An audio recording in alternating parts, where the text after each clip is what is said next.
Good Tuesday to you, everybody, again in 731. Welcome to the review of week 5. All right, let's take a look at the questions and your answers and see if we can add to them from week 5. All right, in your readings in Tapscott and Williams. Question number 1, despite the controversy on the science of climate change, there's a general agreement that a green economy is emerging in Western industrial nations. Do you see new generations of energy prosumers as Tapscott and Williams envisions in the U.S. and the West? Okay, and then cite a source for that. Okay, fairly straightforward. Okay, Candace, we're going to take you because you're first. Primary area where I believe energy prosumer is taking place is the electronic vehicles industry. In the state of California, all new cars sold in 2035 and beyond are going to be zero emissions. This, is ahead of the federal standards. And you say that motor vehicle companies are not only the ones getting on board, as consumers have been buying an increased number of the car, up from 4 to 14%. And you note in an article in line with that discusses this article titled "The Future of Energy Sector and Global Economy, Prosumer Capitalism, and What Comes Next." The popularity of electric cars continues to rise, and therefore forcing motor vehicle companies who have yet to go fully electric consider doing so. And then you say that you don't think it functions quite as well as Tapscott and Williams envision. That, however, the author of the article identifies that prosumer capitalism, which facilitates the energy transition, is not a stable system because of its many adverse phenomena. Okay, certainly all this is true. That is what's going on in California. I'm not familiar with the author of the article, but this is not the kind of prosumerism that we're talking about here with Tapscott and Williams. Rather, prosumerism being that think of the words or the parts of the words. The consumer is also is part producer of the thing. So, for instance, in Tapscott and Williams, remember the example of the car company that asked the general, the public at large to help it design the car. So now those who might buy the car, maybe they wouldn't, are helping to produce the car by way of its design. So not quite, people demanding a product and then this incentivizing a company to produce the product. That's not really prosumerism. Okay, it was a good answer, Candace, but just a slight tweak. Charles, I think you're closer to what we're after here. And excuse me, folks. And that is, you give the example of people buying solar panels, producing more electricity than they need, and then selling it back into the grid, like in Romania. Okay, that's prosumerism. That is, they're being encouraged to go, to another power source besides, say, natural gas, or which heats most homes, or propane, which heats many homes in Europe. Instead, go solar. As part of that process, they're becoming producers of the product and selling that back into the marketplace. Okay, that's prosumerism. As to whether this is going to work, and by the way, prosumerism is not dependent on whether there's actually a problem or not a problem. Okay, for instance, how to design a car is in itself a problem. Do you need another car? Excuse me, I got a little lodged in my throat here. Do you need a different car design than what you have? So the activity of consumers as producers is not necessarily tied to the solving of a problem. The activity of consumers as producers can be part of solving a problem. Okay, very quickly, where climate change is concerned, the climate is changing. Climates change. That's just what they do. And I don't mean like the weather from day to day. I mean over long cycles. I mean, we know, for instance, from whether it's ice cores or written historical records, that back in the 7th and the 8th and 9th century, Nordic peoples were traveling across the Atlantic, and they found large bodies of land like Greenland that just flourished with greenery, hence the name. And then when they landed In places like Nova Scotia, they named them Vinland because there were wild grapes growing there. There's no wine industry in Nova Scotia. It's too cold. Okay. So we know, for example, that there was this warming in the northern hemisphere. And then by about the 14th century, that is the 1300s, it started to get cool again. And it really, it entered into what's referred to as a mini ice age. It got very, very cold in the 16 and 1700s. And now we're moving back into warmer again. Okay. And by the way, bear in mind that when the climate changes, and it always does, there's always winners and losers. That is inevitable. Right. So for instance, I currently reside in the Midwest. Now, I originated in the West, and so I consider myself a Westerner.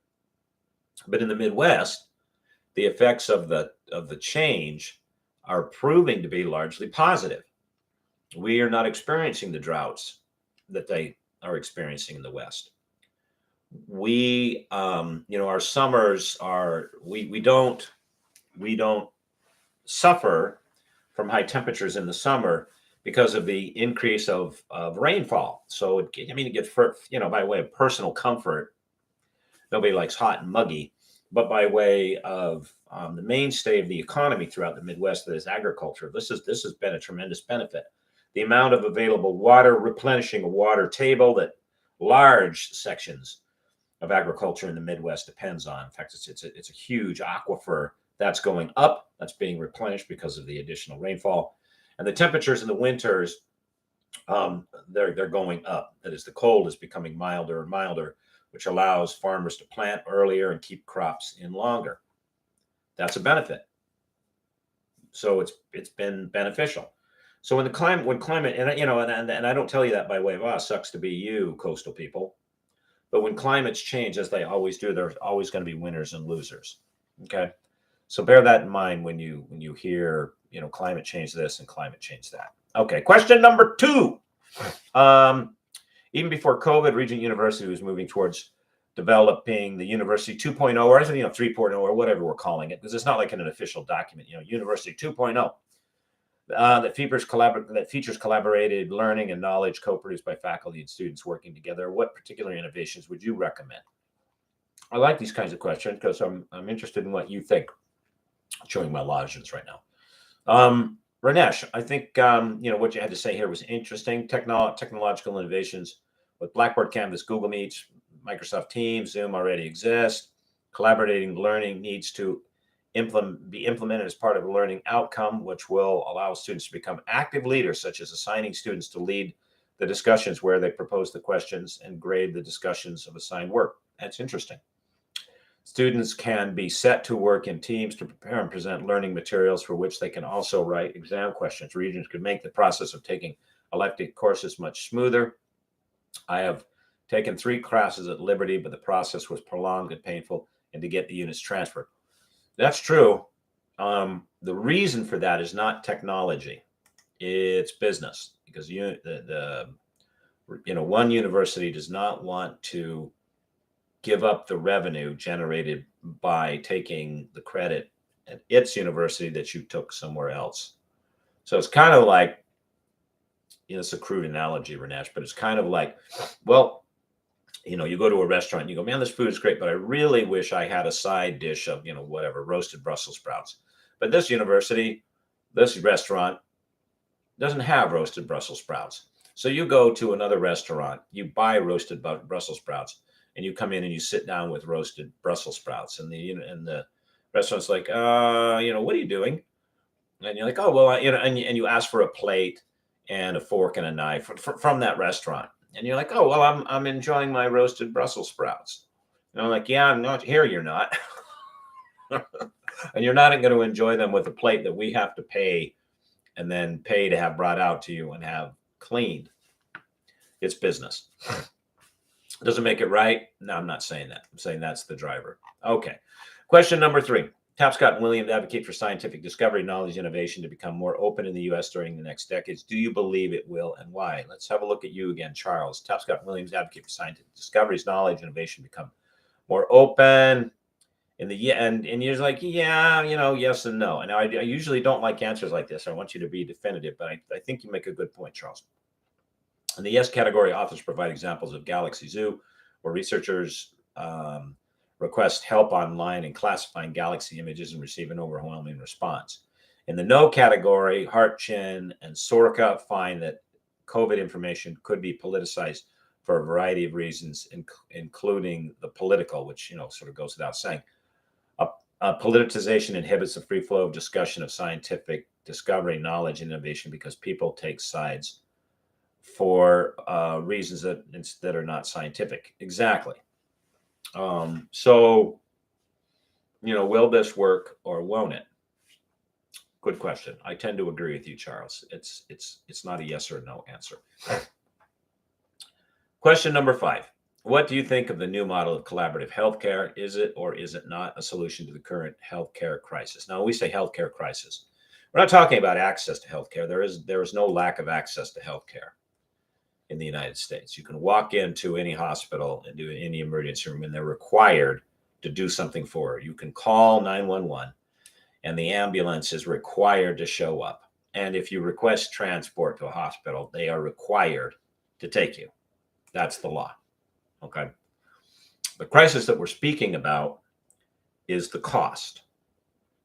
The problem with healthcare is quite simple in the US. It just costs too bloody much. Candace, I like what you were up to here. You said the old model of healthcare, patients were viewed as passive recipients of healthcare, as described in Tapscott and Williams. You say, my personal experience with the healthcare system has been very limited as for the majority of my life, but I had Blue Cross, Blue Shield of California. Blue Shield, unfortunately, has merely afforded me to primarily experience what Tapscott and Williams described as the old model of healthcare. In fact, I had a recent health issue that has been very difficult to resolve because my doctor treats me so much like the dumb patient described previously. With that being said, the primary medical group I go to does embrace some of the new collaborative tools afforded by a digital age, described by Tapscott and Williams. Medical groups offer telehealth appointments via video conferencing platforms. In addition, they offer access to my chart, where I can make appointments, message my doctor, see my lab results, and more. The new tools make accessing healthcare and being an informed patient more possible than before, although there is still some room for improvement. So this begs the question Candace gets to. Is collaborative healthcare the solution to healthcare crisis? I think it could be, but it may be years into the future that before we get to see it. Okay. I agree with you, Candace. It could be, but not that we're going to fix the healthcare problem, not merely by providing, and I have similar access to my records and I can, email with my doctor and these sorts of things. That isn't going to fix the primary problem. What will fix the primary problem is really 3 things. Number 1, changing the regulations that bottleneck, that restrict the number of healthcare providers and provider places. I've spent significant amounts of time working and living in Europe.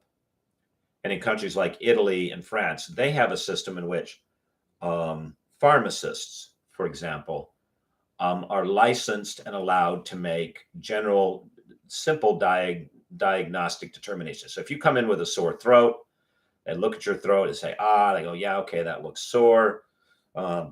Here, let me prescribe. And then you fill your prescription, all of that. One place, one person, one fee, straightforward. You don't have to make an appointment. You don't go see a doctor. You don't get a prescription. You don't go stand in line at the pharmacy. Straightforward. Now, as part of that process, you engaged in the process. You sign a form saying, I consent to this, and I'm going to accept I'm not going to sue this person if it's not just a sore throat, but it's something more serious that I didn't catch, or I'll go follow up on it later. Okay, we don't have that here in the U.S. We have an extremely stratified. You have to see this person, this person, this person, this person, this person, this person. And by regulation, what someone can do within the system is tightly controlled into a very narrow channel. This mandates that there are going to be multiple people with multiple processes touching even the simplest of procedures, which drives the bill up, drives up the money. So that's the first problem. Fix.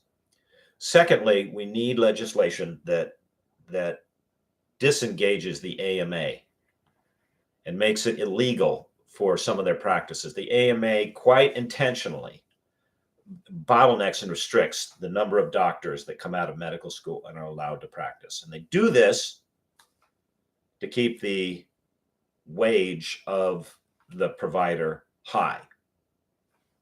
It's a matter of simple economics of supply and demand. And then likewise, because you have a limited number of providers, you have a limited number of provider outlets of places where they can go. If they would take the brakes off and allow anybody that wanted to go to medical school, you'd have to qualify and you'd have to be competent and all that stuff to get to medical school. And really the bottleneck comes in residency.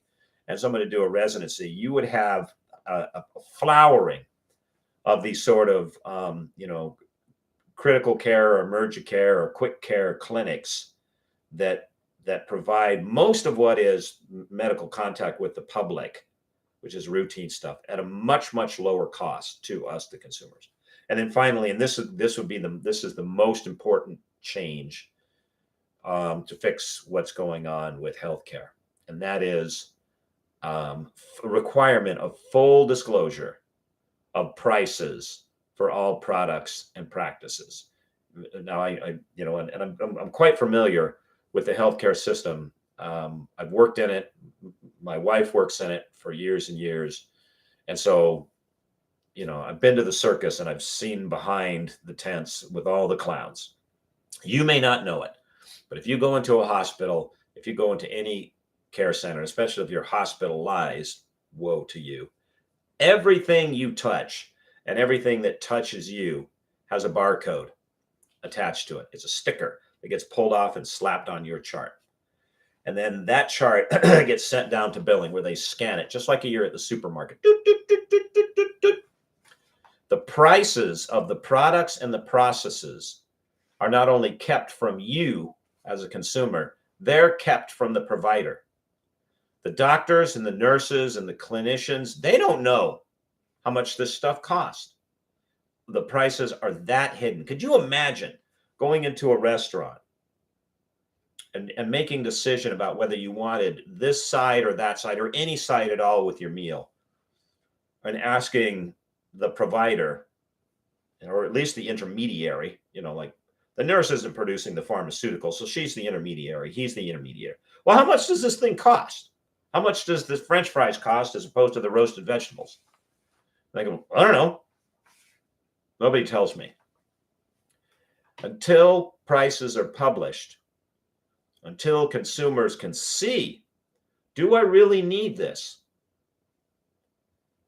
We are at the mercy of the total bill that's assigned to you, not what you want, that's assigned to you. And I'm going to give you an example, which you might find a little strange.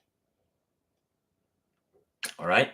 When I go to the dentist, and the object is to not, besides cleaning, to go to the dentist. All right. But in the times that I've had to have a cavity filled, I do it without Novocaine. Okay. I don't need it. I really don't like it. It's uncomfortable. The pain is there, but it's brief enough. And I tell my dentist, don't charge me for the Novocaine, because one Novocaine injection is like $160. I don't need it. Leave it off. Take it off the bill.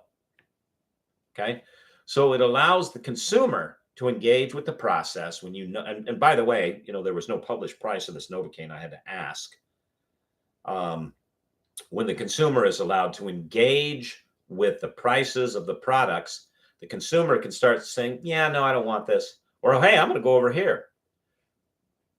This kickstarts the engine of competition within an industry and forces providers to begin to bring their prices down to attract customers.